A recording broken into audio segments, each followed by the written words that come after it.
if you have an interest in horses and love learning more about horses, the horse industry, teaching, or even managing your own horse business, then you're in the right place.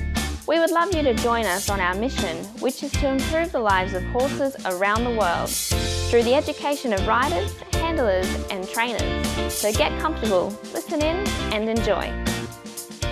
Today's guest is Jenny Brockman. Jenny's got a busy riding school or an equestrian centre on the outside of Perth. She used to compete in FEI dressage and also did some eventing, but now focuses the time on teaching her students in show horse and dressage. How are you today, Jenny? I'm very well, thanks, Glenys. And you? Oh, wonderful, wonderful. And the weather's much better than the last time I was talking to you over here. Yes, I know. I know. Thank goodness we're not in Victoria today. Yes. They're getting flooded out. They are. I had someone earlier that is from Victoria, and she did have to send a bit of an urgent message that they were flooding. So hopefully she's okay. Oh. Yeah. Oh, yes. Yeah. Anyway, Jenny, have you got a favourite quote for us today? So something that you use, either inspirational or else you use it often in a lesson. Well, I do. I have actually, Glenys. One of my favourite inspirational quotes, which I use quite regularly, is "Your horse will be your best coach you ever have."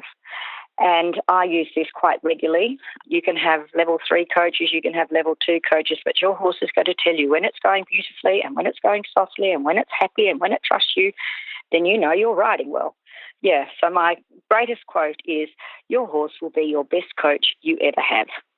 It teaches the students, though, to actually listen to the horse and not treat them as a machine if they're thinking that the horse is going to tell them something, isn't it? Gives them a bit of empathy. Exactly. The horse will just tell you exactly how it feels, how it's travelling, whether it can cope with what you're asking it to do, whether it understands what you're asking it to do, and all those sort of things. So, learn to listen to your horse. Yep. All right, now, Jenny, I know that your school has been going for over 50 years. Is that right? Well, it's been going a very long time. I actually married my husband, Vernon, who was running Brockman's riding school down in Bass, in south of Busselton. And then when I married him, I was actually a phys ed teacher.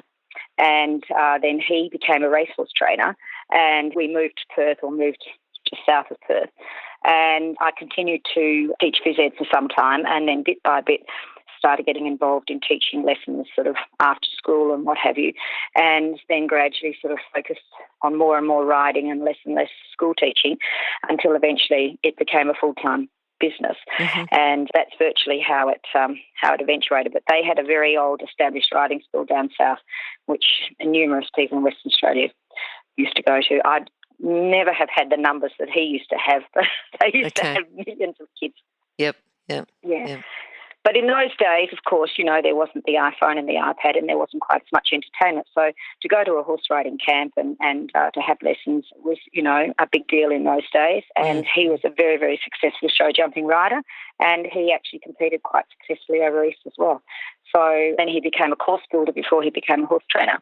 Yeah, so I didn't have any choice, really.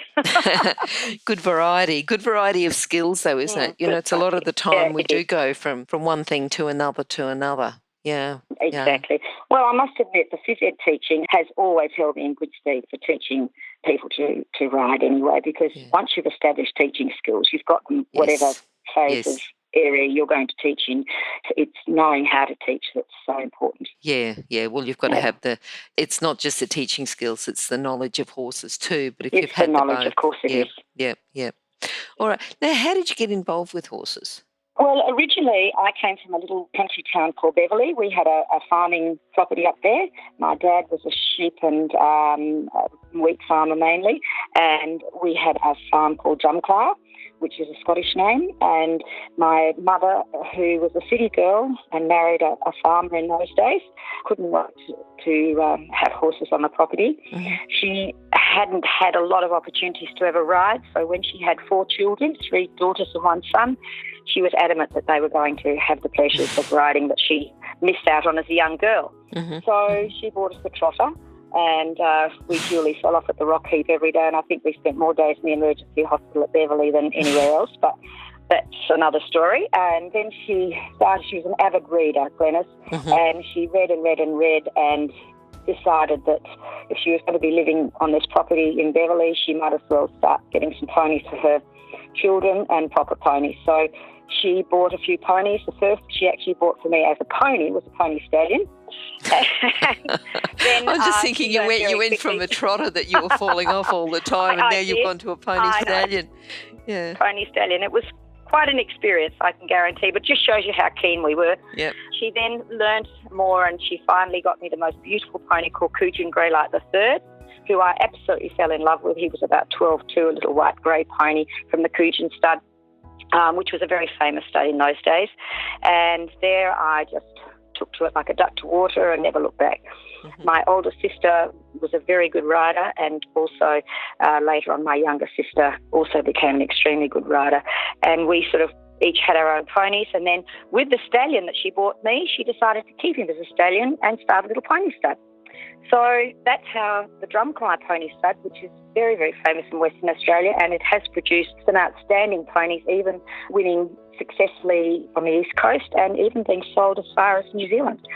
So they have been terrific ponies, and so I've had many a Drumcry pony to ride, school, educate, and hence when I started my riding school, I had this lovely selection of ponies to use in my riding school. Mm-hmm, mm-hmm. But my mum, who, as I said, became an avid reader, she read more and more and decided, yes, she needed to upgrade her ponies from the Coojin stud. So she then went east and bought a lovely stallion, the Cavan Dominic, from over east and used him in a stud. And then all this time she had been using her child endowment money, which wasn't a lot, but she was saving it instead of spending it on the groceries. She put it in the bank, and she bought some nickel shares, Glenys. Mm-hmm. And then eventually in the 70s there was a nickel boom, and she sold all her nickel shares, and she bought enough money to jump on an aeroplane. My sister at that stage, my elder sister, was in England, and she bought herself a Range Rover, drove around Wales and said, well, I'll have this stallion, this mare, that mare, this mare. And she bought all these mares, stallions. Mares were all in foal with foals at foot, landed them in Sydney by plane, rang up Dad and said, I'm broke, I can't get them from Sydney to Perth, you'll have to pay the rest. So it was quite a good story. So the poor old sheep farm had to bring these beautiful stallions and beautiful mares back to Perth, and of course she crossed those with her Australian ponies, and they have been the absolute basics of my riding school, and many a child who has ridden and competed in Western Australia for several decades. Wow. She is still alive today. She is 92. Yep. I still have some of her ponies. My oldest pony is Drumcry Bushbug, who is 37 years of age. And he has travelled to the East Coast 6 times, Glenys, and the last trip was just too much for him. He just couldn't stand the travelling any longer, and he qualified to go several times after that, but we decided that was it. He won at Sydney Royal, and he also won out Grand National in Sydney in 1995. So there you go. Well, I know that you've got some great quality ponies, so I know now where they came from and what the story was. They're all English. They're all English. They've all got English ancestors somewhere in their genes. There you go. Yep. And you compete a lot with your ponies too, don't you? We do some. Yeah. I've competed a lot with the ponies, not so much these days as I'm getting older, but I think the worst I ever had at a royal show was 16, and that was the biggest number I competed with. These days we just take a handful, and it's just a sign of the times. You get older, there's other younger people that are doing the show scene, and they're more fashionable, and so people tend to veer to the younger generation, which I understand. So we still take a handful. I still keep my hand in there, and I still do quite a bit of judging. Good. And I still train and school them. It's just that I'm not interested in riding, competing myself. Okay. So you've got a lot of younger people there that you're working with. Now, with those younger people, with the younger ones that come up and want to have a career with horses, what sort of skills do you think they need? Because you've got some there yourself on your team. What sort of personality traits do they need, or core skills, or what sort of things to have a career, or even just help at a busy riding school? What are you looking for? Well, they've got to have a lot of energy. They've got to have huge initiative, a lot of energy, a lot of motivation. They've got to have good people skills. And I'm not talking about just good people skills with clients. It's also with staff. They've got to be able to get on together and work as a team. You know, they've got to have a rapport with the other people and be able to make allowances for other people's strengths and weaknesses. And, of course, they've got to have a decent depth of knowledge of horses. Yep. And be interested and be passionate, because if you're not interested and passionate, it's just slave labour. Sure. Simple as that. Yep. No, it is. It's not an easy life, Bennett. It's not an easy life, especially if you don't want to do it. Yep. No, it's something you've got to be passionate about, and it doesn't go away. So it's there ongoing every day, and a lot of organisation skills to make life easy for you and for all staff and pupils and clients concerned. You know, there's quite a bit of organisation that has to go into running a stable and making sure that everything runs as smoothly as it possibly can. Yes. So you as the person then that that owns the riding school, what sort of leadership skills do you think you need to have? Well, obviously I've got to have good people skills. Yep. I've got to have good teaching skills. And in our business these days, I think more than ever, your teaching skills are important. Mm-hmm. Look, I see lessons quite regularly. We all have to attend update clinics yearly to keep our qualifications updated, so that we don't go off track and start teaching things we shouldn't be teaching, and to keep ourselves modern in the new ways of the horse riding in the equestrian world. But I think, importantly, you've got to be able to have good people skills. You've got to be able to handle people. If you can't handle people and a lot of patience, you're really going to struggle, because it's not just the horse that gets hurt today or the client that cancels her lesson, at the last minute. It's actually being able to monitor people and being aware when someone's not going to get on with that person, and trying to sort of work out a way that we can marry them together, because each person has terrific skills. Individual. Whether they're in work ethics, individual skills, whether they're in work ethics, knowledge of horses, but sometimes you get a clash of personality. So you've got to be able to be fully aware of those and, be on the ball. Yep. Okay. Not easy. I find the hardest thing about running a riding school is not the horses, it's the people. And, it's just making sure that everyone is, because it's got to be enjoyable. If it's not enjoyable, there's no point doing it. So it's got to be enjoyable for clients, for workers, for staff, for everyone concerned. Mm-hmm. And that's the hard thing, keeping everyone, where it is enjoyable. Okay. Now, what about people who've influenced you? You've talked about your mother. Yes, well, she's obviously a great influence. Yes. Look, I thought about this, and I sort of would have to say two people in particular outside my mother. Mm-hmm. And one is Franz Moringa, who was my first Olympic coach I'd ever had. And he just blew me away, frightened the living daylights out of me to start with, to tell you the truth, but was just so full of knowledge. And I first met him at the ripe age of 16 years, and a young teenager, I think he had more knowledge than we knew what to do with. And he not only taught me a lot, but I was fascinated when I watched him ride. I don't know how we're going for time, but I have a gorgeous little story I'd love to tell you. Oh, for sure. Yep. Look, Glenys, this gentleman was involved in the Spanish riding school. Yes. And was one of the Spanish riding school's most avid riders, and then came out to Australia after the war, couldn't speak English, worked on the wharves. Look, I can go on and tell you the story, but I won't. But he eventually, through various avenues, became involved in the equestrian world of Australia and finally became our Olympic coach. Mm-hmm. Prior to that, he was travelling around each state and doing clinics. The first clinic I went to of his was actually at the Royal Showgrounds. In those days, there were no indoor arenas up or anything like that. And I remember him screaming and yelling at me, and I came out bawling my eyes out and thought I've never had a man scream and yell at me about my riding. I felt useless and I was crying. And this young girl came up to me and said, "Well, Jenny, he actually never stopped harassing you, but he never said a thing to me.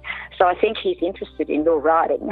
Oh, wow. I thought, oh, yeah. So I looked at it, but you see, and that's another way you've got to look at things, you see, because I'd never looked at it in that sphere. He was also a great philosopher. after our lessons, we used to have lectures after lunch before we had a second lesson in the afternoon, and he was a great philosopher. And he taught us so much. We sopped it all up. He used to demonstrate. We'd never seen a rider, Glenys, like this, remember? We're 16 years of age with limited coaching in those days. Yes. And we had a young friend also, just funnily enough, came from the same country town as me. Her name was Pam Haddad. And she had this beautiful, magnificent thoroughbred called Gay Pam. And when he saw it, he fell in love with it, and he wanted to take it home for the Olympics and use it in the Australian team. And to cut a long story short, she allowed him to take it home. She was struggling to manage it. And in those days, we just didn't have the skills, the knowledge, the time, and we didn't have someone coaching us all the time. So anyway, Gay Pam went back to the East Coast, was trained as one of the Olympic horses, and unfortunately broke down prior to the Olympics. So she was sent back. The horse was sent back to Pam Haddad, her original owner, who then proceeded to keep her. And when we went to another clinic sometime later, Franz came over, and we were in the same, I was having a group lesson with Pam on her horse, Gay Pam, and she was having all sorts of problems managing this horse. Now, this horse had a lot of education, but she was still struggling. I mean, it was a very flighty thoroughbred. Anyway, he brought the group back to walk, said, come in, everybody come in and line up on the centre line. And he said to Pam, please dismount. And so she jumped off, and he said, I will show you this horse. He mounted this horse, and this horse just went into the softest, roundest frame at halt you have ever seen, and just became submissive instantly by this man just mounting this horse. She had absolute trust in this man, absolute respect, and it was the biggest lesson. You know, I just saw this for my own eyes, and I thought, my goodness, isn't that amazing? And so that is why he is one of my biggest inspirational influences that I could ever imagine.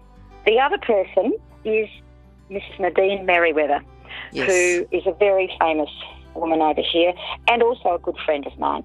And she has coached me through many a horse and many a competition, and has mentored me through my coaching qualifications, and has been there for just general advice and just help, and has always got a simple answer for everything in a very matter-of-fact way, but a very common sense, friendly way. And I take my hat off to Nid. She is just the best. She has also won a Grand National title from Western Australia, which is something to behold. And so as far as they would be the other two outside my mum, that I can absolutely say 100% that have definitely influenced me. Yep, that's good. Now, they're people, and you've talked a little bit about horses, even though Gay Pam wasn't yours, you know, just that impression you got. You've talked about your older horse who, you know, 37 years, and the original stallion, and then all the stallions and mares from the UK. And it's really hard to, you know, for people that have had influence from so many horses. Is there a standout or a horse that influenced you more than others? Bushbug would have to be the standout. Bushbug would have to be the standout. Yeah, he's the one that's 37 now, and he's still alive. I mean, any horse that can still be 37 years of age and still do his flying changes with a tiny, weeny little step these days. Not a big stride, but he's a bit like, not in the same league as Franz, but do you know, the moment I usually ride him twice a week. It might only be for 10 minutes, 15 minutes, and it's nothing difficult. But, you know, the moment I get on him, he just tries to please me and do what he used to be able to do. Isn't that great? And I just say, oh, look, he looks at me with that loving eye and just totally trusts and respects me. And I would have to say, without a doubt, Bushbug is my number one. And I had a lovely thoroughbred who was a Pre-St. George horse, and then became a lovely schoolmaster in the riding school. And that was private account, and his stable name was Frank. And we fought through thick and thin for 2 years. But when he finally decided that he was going to become a dressage horse, he was just the most willing, clever horse that I have ridden. And he, not a stunning looking horse, Glenys, but just try But it took me 2 years to break through.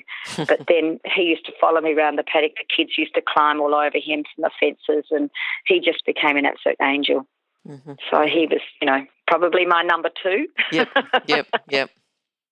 All right. Now, I'm going to get you to put on your coaching cap. Yep. And think about a common problem that you see that could be riders preparing for dressage or showing or whatever. What's a common problem you see, but also how to fix it? Well, don't rush things. Mm-hmm. I mean, the way of the world is rush now, isn't it, really?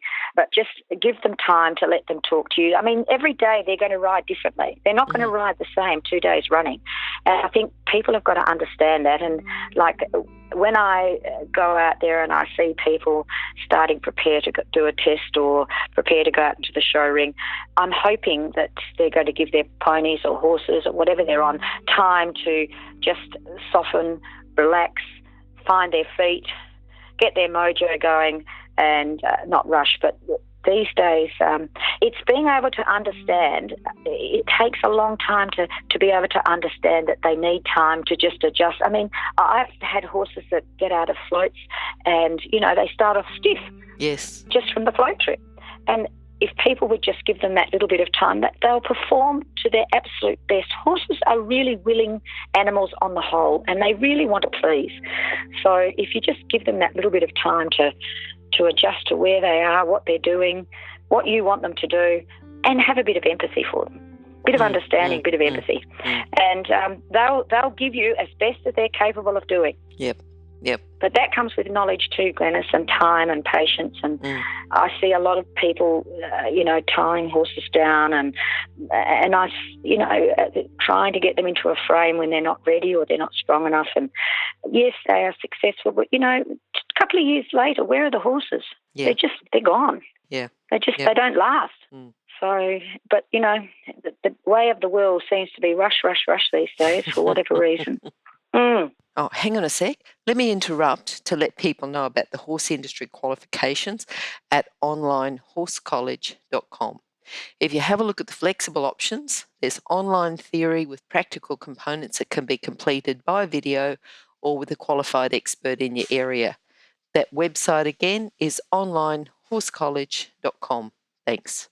All right. Now, I'm just going to go back to your ponies because we talked about your ponies that you've got, the ones that you use for the school and their background. Yep. If you were going to select any others, what do you look for in a riding school horse? A horse that's going to go out and do a job and be ridden by a variety of riders, a variety of things that they need to do. But they need to be fairly consistent. What are you looking for there?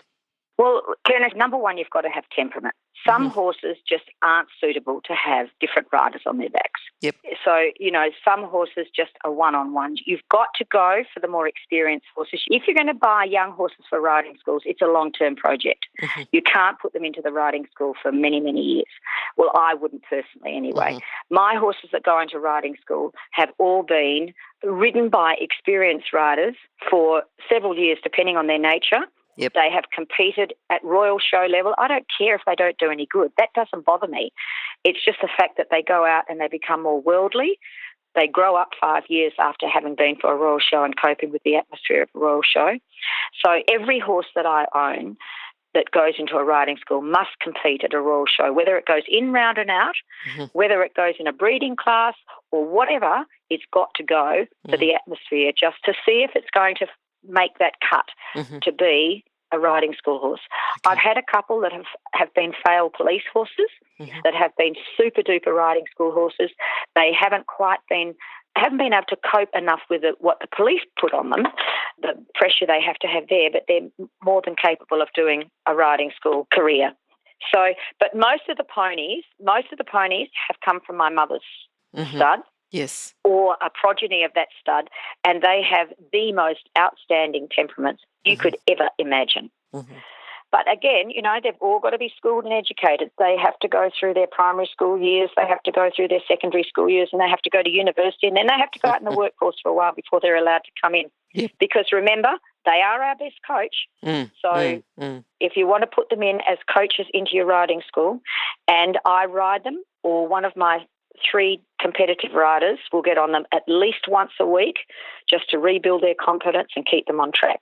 So no riding school horse of mine ever goes from one recreational rider or one rider to another without being ridden at least once a week by us.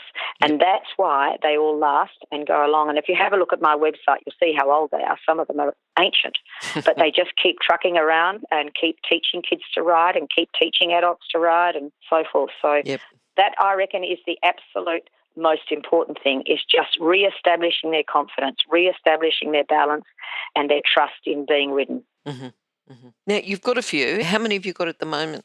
Well, if you look at my website, there's probably a couple that have just been sold, but usually between 27 and 30, anywhere around about there. Okay. Although, as I say, as I'm sitting here talking to you, I am downsizing. I have just sold 2 in the last month. Okay. So I am trying to downsize. I'm 67, Glenys, and I want to get down to about 12, 15 is plenty. You know, my business is not as busy as it used to be. The costs are astronomical. And so I just want to get down to adjusting for my regular competition riders and maybe having a handful of schoolies just to bring a few people on and then let them go and get their own horse after. Okay. What about cost saving? Cost saving tips, because you said they cost, horrendous. Astronomical. Yeah. Astronomical. Well, if you come and look at my place, I mean, mine is a very unique riding school, and I probably shouldn't have called it riding school, but when I started it back when I was late 20s, it was the name you used. Now it probably should be called a training centre, as you mentioned on your introduction. Every horse of mine is boxed and yarded with a sheltered box at night. So each horse is individually fed, rugged. Doesn't matter if they're 28 or if they're 8. They all have their own yards and boxes at night. So they're all hand-fed, which is a huge expense and a huge labour-intensive business. I don't have enormous acreage. I lease some land from the government, but I actually keep the riding school on a 5-acre property with a couple of paddocks that I rent just around locally, plus a big acreage down the road. So all my horses, I'm on retic paddocks, but all my horses are individually boxed and yarded at night time. Okay. So how you save money doing that, I don't know. It's not easy. But that is why they last so long. People say, how do they last so long? And I said, well, because they're looked after. They're looked after so well and they're treated so well. It's not like a general run-of-the-mill riding school. And anyone who wanted to come and have a look, and everyone that comes here said they're just blown away by the condition of them. I mean, they're all clipped, they're all rugged in winter. It's as if they're going to a royal show. So, to save costs, what you've got to do is be ruthless, I suppose, and throw them all out in a great big paddock together or something. I don't know. But then, you've got all the other problems of getting hurt and vet bills. Sure. So, and it sounds like you're really looking at for the long term, because while it may cost you more to do the extra boxing and even just to have the other riders riding them, they're lasting you a long time. So what you're looking at is a long-term. Well, they're my tools of trade. They're my tools of trade, and I look after them like gold. And I had one ex-client of mine, I won't mention names, and she rang me up some time ago and said, have you got any rickety ponies for my little girl that you want to get rid of? And without mentioning names, and I said, well, no, not really. Where are you going to keep it? Oh, she said, well, just throw it down the paddock with all the other horses. And I said, you know how long it'd last? It would be dead in a week. They don't understand, and my ponies wouldn't cope with that. So, I'm a bit like the Queen. I remember when I went to England and I did a stable visit through her stables, and I was fascinated with the tour guide who said that these horses stay here and work and are looked after until such time as they can't do the job any longer, and then they go to heaven. And I was horrified, and I can remember saying, why on earth don't you sell them or give them away? Because he said nobody could afford to keep them to the manner to which they are accustomed, and they would absolutely curl up and die. And when I thought about it, I thought, well, that's so true. They have been boxed, rugged, groomed every day, and how would the Queen's horses ever survive anywhere else? And so my poor little schoolies, in a similar situation, a long way down the line, it's a bit like that. So, the older ones will stay with me till it's time to go. But they last forever, honestly, Glenys. If you look after them, they're amazing. Yep. All right. Now, have you got a book that you could recommend for our listeners? Look, I have, and I don't know how easy it is to get hold of these days, but it is absolutely amazing. And that is Horses Are Made to Be Horses. I don't know if you're going to be able to get that, but anyway. And do you know who it's by? Oh, Franz, yeah. Yeah. Yeah. I've actually had a couple of copies, and people keep pinching them. Have you? Yeah, but people keep pinching them. I know. Well, Glenys, I had 2 or 3 copies, and I lent them to clients. I never got them back. Yeah. I've only got one old one now, but that is, if anyone can get hold of a copy. And do you know how it was put together?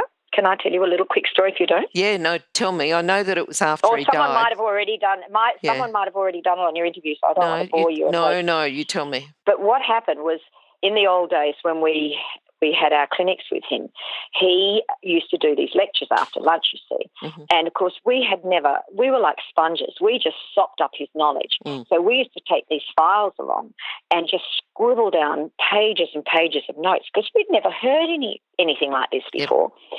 So what happened, when he died, his wife and best friend contacted us all and said, would we submit all our lecture notes? And so we said, yeah, of course we would. And so each and every one of us submitted all our lecture notes. Mm. And through quite a long period of time, they put it together from all our lectures, and that was the book Horses Are Made to Be Horses. Mm. So I don't know whether it's still available and whether you can get hold of it, but if anyone can, it is just the best reading. Yeah. And you know that, Glenys, from reading it yourself. For sure. Yeah. Yep. Yeah.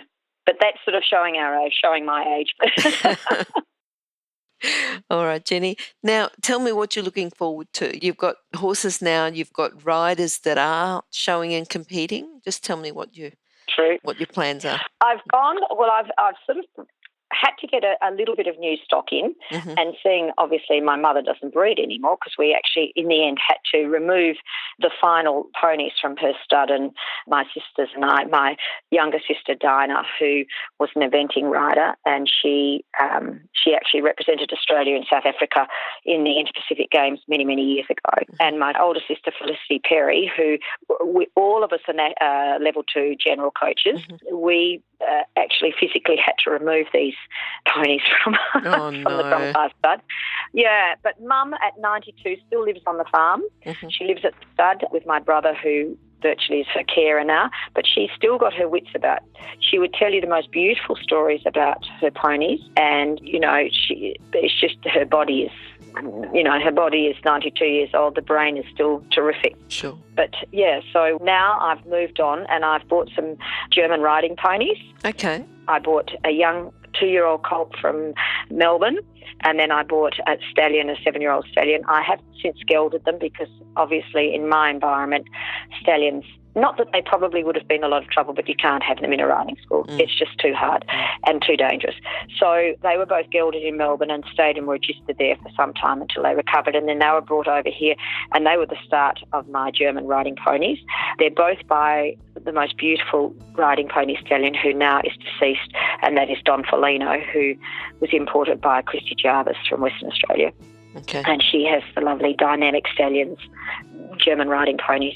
And so I remember when he first came over, Don Folino, she brought him over for me to ride, and I fell in love with the first ride I had. And funnily enough, his great-great-great-grandfather is my Drumclier Bushbug's great-great-grandfather. Wow. So there you go, Downland Chevalier. Okay. So there's a little connection there, and they have the most beautiful pony brains. A lot of them is warm blood, but they have the best pony brains.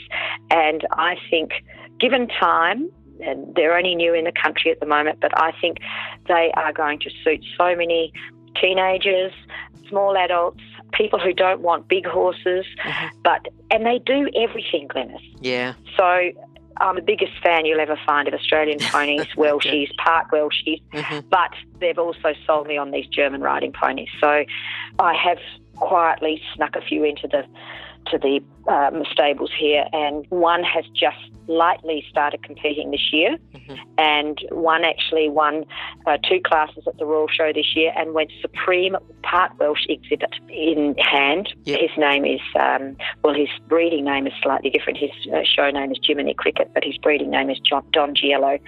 And the other young boy, he ran a 3rd, and he was placed in everything at the Royal. It was the most disgusting weather. But look, he's only young and he hasn't arrived yet, but they're both going to be fantastic fights. Yeah. I think they definitely are going to suit a variety of people. They jump, they dressage, they show. Like if you can find horses that do all those things, and they've got great natures. So, good. But as far as I've got some young kids that are out there at the moment, just feeling their feet in the show ring. Now, whether they continue on, I've had a change. I've had a lot of teenagers who have got to year 12 studies and all those sort of things. Hormones have kicked in, all the usual day-to-day things that happen, and have lost a little bit of interest. So the young ones that are coming through are the 11s and the 12s and that age group, and hopefully they'll sort of go on and do bigger and better things with their riding careers. Good. But they're going really, really well. Good. Yeah. Now, before we finish, can you sum up your philosophy into a lesson today? You know, we've got a lot of what you've said, but just a message for people to take away from the interview. Well, my philosophy is, I tend to keep my philosophy a bit like France. Horses are made to be horses. Please keep them as horses, and remember that every horse is different and every horse has a certain amount of ability. Not all of them are going to be superstars. And I think this is important that, and the same with the riders, please don't try to be something that you can't be. I mean, if you tried to teach me to be a great pianist or a great singer, I can't, Glenys.